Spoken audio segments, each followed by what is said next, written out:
Shalom HCC Families, sesaat lagi Anda akan menyaksikan atau mendengarkan Saat Teduh edisi hari ini. Mari persiapkan hati dan pikiran saudara untuk bersungguh-sungguh mengambil waktu, berdoa, dan menyembah Tuhan bersama-sama. Kami berdoa lewat Saat Teduh ini, saudara dikuatkan dan saudara diubahkan lewat firman Tuhan yang luar biasa. Mari siapkan hati saudara dan selamat menyaksikan.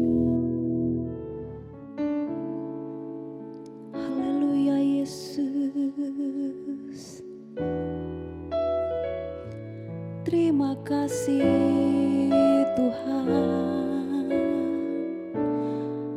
atas kebaikan-Mu buat hari ini.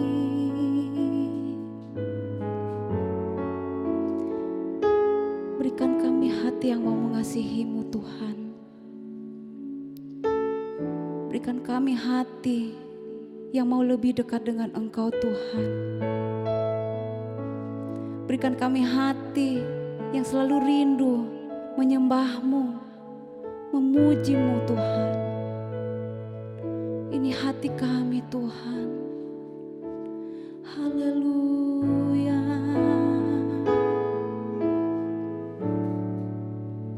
Beriku hati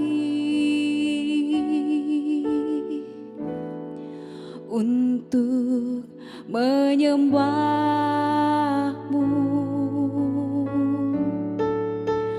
beriku hati untuk memuja-Mu,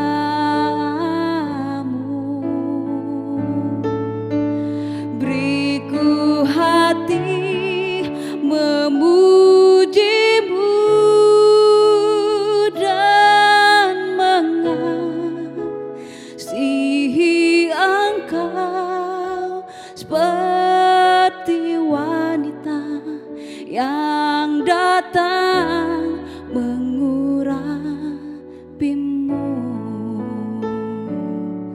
Beriku hati, beriku hati, oh, untuk menyembah-Mu.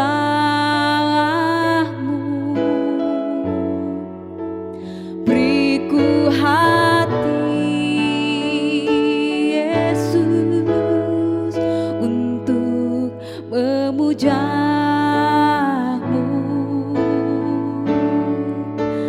Beriku hati memuji-Mu dan mengasihi Engkau seperti wanita yang datang mengurapi-Mu.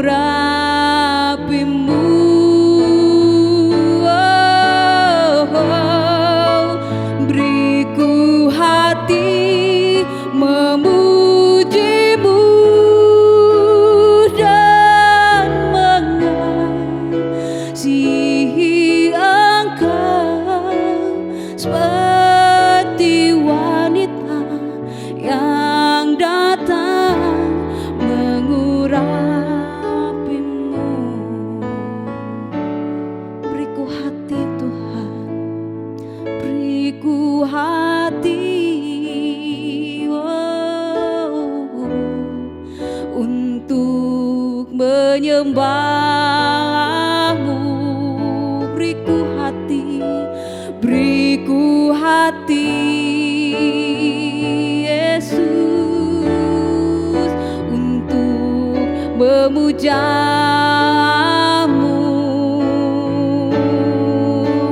Beriku hati memuji-Mu dan mengasihi Engkau seperti wanita yang datang mengurapi-Mu.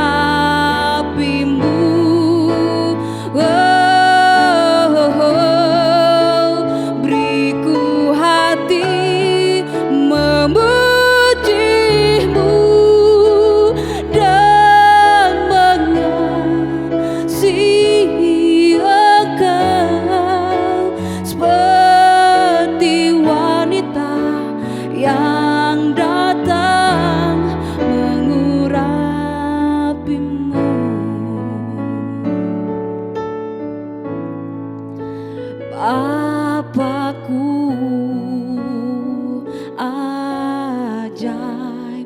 segala rancangan-Mu.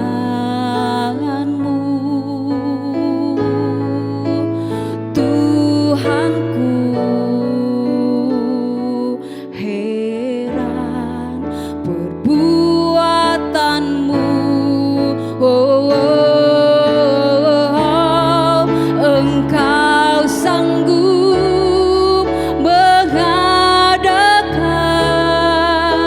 segala yang ku perlukan menurut kehendak-Mu. Terjadilah,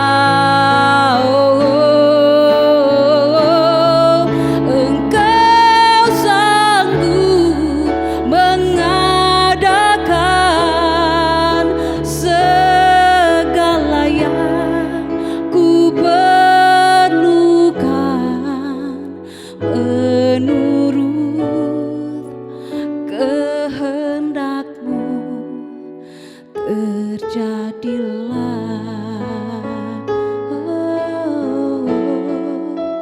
menurut kehendak-Mu.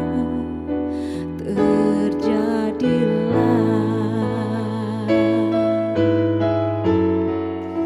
menurut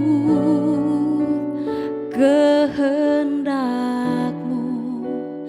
Terjadilah, Bapa, terjadilah sesuai kehendak-Mu dalam hidup kami, Tuhan. Oh, haleluya, haleluya. Yesus baik,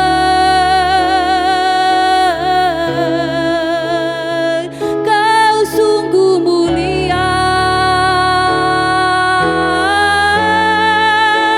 Kami menyembah-Mu, Tuhan, meninggikan nama-Mu. Terima kasih, Tuhan, terima kasih. Haleluya, Yesus. Terima kasih, Bapa. Kami percaya, Tuhan. Terima kasih Tuhan, kami bersyukur buat kebaikan-Mu, kami bersyukur buat hadirat Tuhan yang luar biasa. Roh Kudus, biar Engkau mengajar kami untuk semakin hari semakin mengenal Engkau. Kami rindu untuk lebih mencari wajah-Mu Tuhan, untuk mengenal pribadi-Mu. Saat ini Tuhan, kami rindu merenungkan firman-Mu. Biar Engkau, Roh Kudus, mengurapi setiap kami, memberikan kami hikmat. Engkau bicara secara pribadi kepada setiap kami, agar apa yang kami dengar bukan hanya sekedar firman Tuhan yang kami dengar, tetapi yang kami hidupi dalam kehidupan kami. Terima kasih Bapa, kami bersyukur dan siap dengar firman-Mu dalam nama Yesus. Haleluya. Amin, amin. Puji Tuhan. Shalom keluarga HCC Families dimanapun Anda berada hari ini. Saya percaya dan berdoa saudara dalam keadaan yang sehat dan diberkati Tuhan. Dan percaya bahwa Tuhan tidak pernah meninggalkan saudara. Tuhan adalah Allah yang setia, yang ikut melangkah dan bertindak dalam kehidupan kita. Katakan amin. Haleluya, puji Tuhan. Saat ini masih di seri Mujizat Yesus. Dan hari ini saya akan share sebuah topik tentang Yesus menyembuhkan 2 orang buta. Dalam Matius 9 ayatnya yang ke-27. Yuk kita baca sama-sama. Ketika Yesus meneruskan perjalanannya dari sana, 2 orang buta mengikutinya sambil berseru-seru dan berkata, "Kasihanilah kami, hai anak Daud."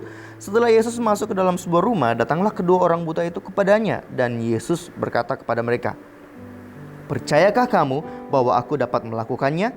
Mereka menjawab, "Ya Tuhan, kami percaya." Lalu Yesus menjamah mata mereka sambil berkata, "Jadilah kepadamu menurut imanmu." Maka meleklah mata mereka, dan Yesus pun dengan tegas berpesan kepada mereka. Katanya, "Jagalah supaya jangan seorang pun mengetahui hal ini." Tetapi mereka keluar dan memasyurkan dia ke seluruh daerah itu. Nah, Kita pasti sering mendengar kisah tentang Yesus yang menyembuhkan dan melakukan mujizat. Sangat banyak. Termasuk saat Yesus menyembuhkan 2 orang buta ini. Nah, saat Yesus berkata, "Percayakah kamu bahwa aku dapat melakukannya?" Dan ketika orang buta ini mengaku dan percaya, maka Yesus menyembuhkan mereka dengan berkata, "Jadilah kepadamu menurut imanmu." Di sini kita belajar bahwa mujizat Tuhan terjadi dibatasi hanya oleh iman kita. So kalau kita beriman kecil, yang terjadi kecil. Tapi kalau kita imannya besar, yang terjadi besar. Kita perlu mengenal kalau kita punya Tuhan yang luar biasa. Tidak ada yang mustahil bagi Tuhan. Oleh karena itu kalau kita beriman, jangan setengah-setengah saudara. Kita harus beriman yang besar. Karena semakin besar kita beriman, maka itulah yang akan terjadi dalam kehidupan kita. Seperti Yesus katakan, "Jadilah kepadamu menurut imanmu." Menurut iman kita. So besar kecil mujizat Tuhan terjadi dalam hidup kita dibatasi oleh seberapa besar iman kita kepada Tuhan. Amin saudara. Tapi kali ini saya ingin menyoroti bagian yang lain dari ayat ini. Kalau tentang mujizat Tuhan, tentang kesembuhan dan iman, saya yakin kita sudah sering mendengarkannya. Tetapi ada satu hal yang unik yang membuat saya berhenti sejenak ketika membacanya, yaitu ketika Yesus bilang gini, "Jagalah supaya jangan seorang pun mengetahui hal ini." Nah ini agak bertentangan dengan yang saya pikirkan. Bukannya kita harusnya mengabarkan kabar baik dan memuliakan Tuhan, memasyurkan Tuhan atas apa yang Tuhan sudah lakukan, atas apa yang sudah Tuhan kerjakan. Tapi kenapa Yesus bilang jagalah supaya jangan seorang pun mengetahui hal ini? Istilahnya kayak Yesus bilang, jangan bilang-bilang orang ya, rahasiakan ini. Ya, kayak gitulah kurang lebih. Nah, mengapa Yesus melarang 2 orang buta yang disembuhkan ini menyebarkan kabar kesembuhan mereka? Bukannya dengan itu Yesus punya pelayanan bisa semakin terkenal, mungkin semakin lancar lah mungkin ya, teknik marketingnya. Kalau kayak sekarang orang pelayanan paling difoto, diupload di sosial media biar semakin banyak yang tahu kalau ada pelayanan seperti ini. Tapi kenapa Yesus merahasiakannya, menutupinya? Hal yang mirip terjadi juga di Markus 1 ayat 43-45. Saya bacakan, "Segera ia menyuruh orang itu pergi dengan peringatan keras. Ingatlah, janganlah engkau memberitahukan apa-apa tentang hal ini kepada siapapun." Nah ini tentang orang kusta yang disembuhkan. "Tetapi pergilah, perlihatkanlah dirimu kepada imam dan persembahkanlah untuk pentahiranmu persembahan yang diperintahkan oleh Musa sebagai bukti bagi mereka." Tetapi orang itu pergi memberitakan peristiwa itu dan menyebarkannya kemana-mana. Nah ini saudara perhatikan. Sehingga Yesus tidak dapat lagi terang-terangan masuk ke dalam kota. Ia tinggal di luar, di tempat-tempat yang sepi. Namun orang terus juga datang kepadanya dari segala penjuru. Nah, ini alasannya kenapa Yesus merahasiakannya. Karena ternyata semakin viral apa yang Yesus lakukan, pelayanannya justru terganggu. Nah, dari sini kita belajar bahwa ternyata mengapa Yesus tidak mau pelayanannya atau mujizat yang dilakukan tersebar atau viral. Karena ternyata Yesus tidak ingin orang-orang terfokus hanya kepada mujizat Tuhan. Nah, Yesus tahu bahwa publisitas mujizat tersebut dapat menghalangi misinya dan mengalihkan perhatian massa dari pesan yang ia sampaikan dan karya penebusan yang dia lakukan. Yesus gak mau orang tuh hanya berbondong-bondong hanya terfokus kepada mujizat Tuhan, sehingga melewatkan apa yang Yesus ajarkan, apa yang Yesus sampaikan, atau bahkan apa yang akan Yesus lakukan di atas kayu salib. Nah, hal ini membuat Yesus dikerumuni banyak massa, sehingga akhirnya dia harus pindah lagi ke daerah yang lebih kecil. Dia harus sembunyi lagi atau berpindah lagi ke luar kota karena terlalu viral Yesus di tempat itu. Kenapa Yesus suruh rahasiakan? Supaya masih ada waktu yang lebih panjang untuk Yesus bisa lagi mengajar. Nah, renungan kita di pagi ini, apakah hari ini kita seperti orang-orang yang berbondong-bondong datang kepada Yesus untuk mengejar mujizat Yesus? Biar pagi ini coba kita renungkan beberapa pertanyaan ini. Apakah ini terjadi di diri kita? Apakah ini mempengaruhi cara pandang kita kepada Yesus? Apakah hari ini kita masih terfokus pada hanya mujizat Tuhan? Apakah kita mengejar Tuhan hanya karena berkat-Nya? Apakah kita sudah mulai lupa dengan karya penebusan Yesus di atas kayu salib? Mari kita renungkan sejenak pertanyaan-pertanyaan ini, saudara. Apakah kita mulai menuntut Tuhan seolah Tuhan berhutang berkat untuk kita, seolah Tuhan berhutang mujizat dalam hidup kita, Sehingga kadang dalam hidup kita masih bisa bilang, saya kecewa sama Tuhan. Seolah Tuhan berhutang sama kita. Apakah kita masih memiliki mindset orang-orang di 2000 tahun yang lalu yang membuat Yesus harus lari berpindah-pindah kota? Atau maukah kita hari ini hidup penuh syukur karena apa yang telah Yesus lakukan 2000 tahun yang lalu, yaitu menebus setiap dosa kita, mati di kayu salib? Maukah kita hari ini hidup penuh dengan syukur, mengingat penebusan Yesus, karya penyelamatan Yesus, dan bersuka cita dalam cinta kita kepada Tuhan setiap hari? Maukah kita hari ini hidup dengan cara yang berbeda, memiliki cara pandang yang berbeda kepada Tuhan, bahwa aku percaya Tuhan, mengikut Yesus bukan hanya karena mengejar mujizat dan berkatnya Tuhan, tetapi saya mau memberikan hidupku kepada Tuhan, mau hidup untuk Tuhan, karena apa yang sudah Tuhan lakukan 2000 tahun yang lalu, menyelamatkanku dari yang harusnya aku hidup binasa, harusnya aku berdosa, harusnya aku hina dan tidak layak, dilayakkan Tuhan, dikuduskan Tuhan, dan diselamatkan Tuhan dan memperoleh hidup yang kekal. Biar hari ini kita mulai hidup dengan cara pandang yang seperti itu, sehingga kita dapat melihat lebih fokus, mengenal pribadi Yesus, bukan hanya mujizat Yesus. Biar setiap hari, mulai hari ini, kita hidup penuh rasa syukur, penuh rasa cinta kepada Yesus, dan ingin rindu mengenal pribadi Yesus, bukan hanya sekedar mujizat Tuhan. Saya berdoa biar firman Tuhan kali ini menguatkan kita dan mengkalibrasi kembali cara pandang kita kepada Tuhan dengan cara yang benar. Saya berdoa biar firman ini menguatkan saudara, dan mari kita berdoa.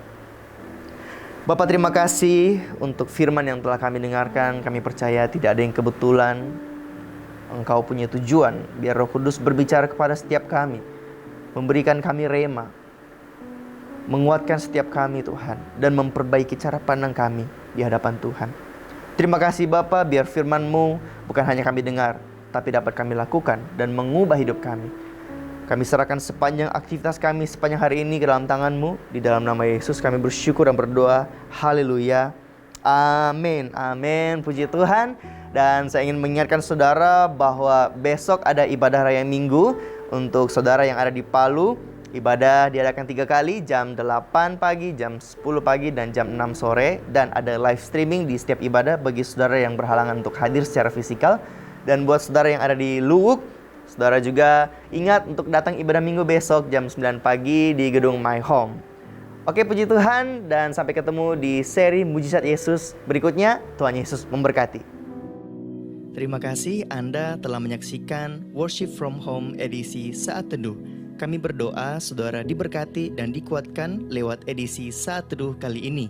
Sampai berjumpa di konten online Worship from Home berikutnya. Tuhan Yesus memberkati.